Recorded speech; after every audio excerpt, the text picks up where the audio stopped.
Hello everyone. Today's game is called Factor Find. I'll be teaching my students about factors this week, and the game we'll be playing comes from the Boxcars and One-Eyed Jack people, all hands on deck. They've been hearing the words factors and products all year, but this is the week that they're really going to learn what factors are all about. You can play the game with 2 versus 2 or 1 versus 1 groups, and each group is going to need a stack of cards. I love to use the cards that the Boxcar people make because they're so small and they fit into the tiny hands of my students. And I prefer them to regular cards because they don't have face cards. The numbers go all the way from 0 to 12. Each round begins by the drawing of 4 cards. And then each person needs to find the sum.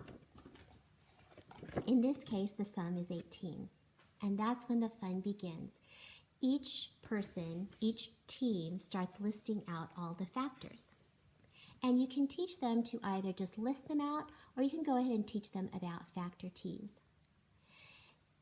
You receive a point for however many factors you find. So this team would get 6 points and this team would get 4 points, and you continue play until one of the teams has made it to 100 points.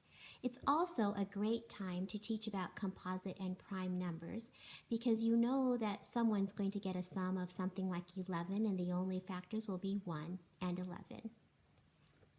A couple years ago, one of my students named Joshua was really struggling with a math problem, and he was so discouraged that he finally said, "Mrs. Matsuda, can I just put a 0? It doesn't really matter. It won't make any difference what I put." Far more important to me than my students getting answers right or getting them wrong is their mindset. Do they have what it takes to persevere, to struggle in a positive way? Do they love math?